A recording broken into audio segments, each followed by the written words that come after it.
Introduction: The Paradox of Evil and Power. Good and Evil. These are not just abstract concepts, but forces that shape our reality. Today, we will explore a paradox: the relationship between evil and power, a relationship that, on the surface, seems straightforward, but is, in fact, deeply misunderstood. Evil is often perceived as a source of power, a path to greater control, and an amplification of pleasure. But what if I told you that this quest for power through evil is fundamentally flawed, rooted in an incomplete understanding of reality? The nature of evil, a quest for power, built on misunderstanding evil, begins with a simple yet profound mistake: the belief that true power lies in the ability to do whatever one desires, unbound by moral or ethical constraints.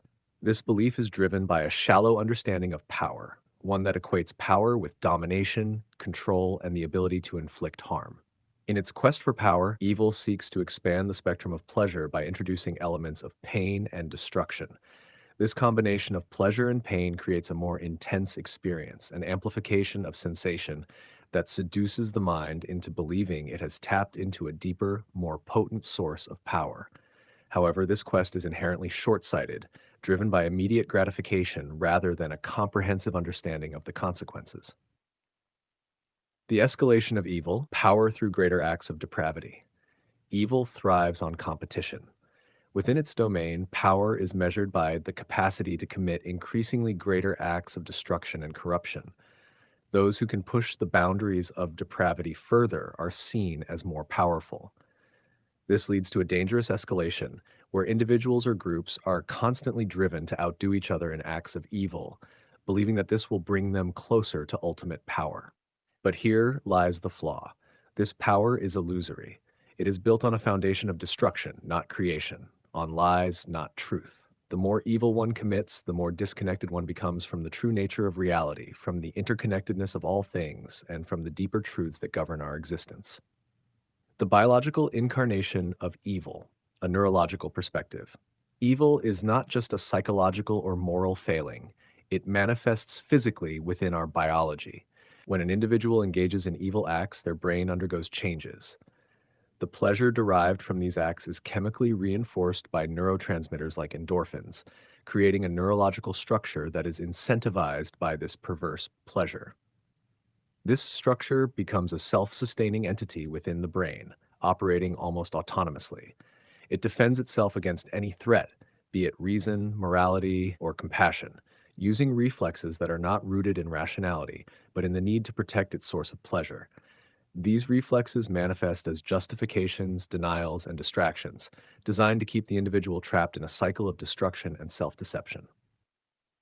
The paradox of knowledge, the ironic downfall of evil. Ironically, the evil initially pursues knowledge under the belief that knowledge is power. It seeks to gain more information, more understanding, to enhance its capacity to dominate and control. However, this pursuit of knowledge leads to an unexpected revelation. The more evil understands the true nature of the universe, the more it realizes that its quest for power is based on a flawed premise. True power does not come from destruction, but from creation, not from domination, but from understanding. This realization is devastating for evil because it forces a confrontation with its own limitations, its own lies. The power that evil sought was never real. It was an illusion, a mirage that led it down a path of destruction. The crumbling of evil, the moment of truth.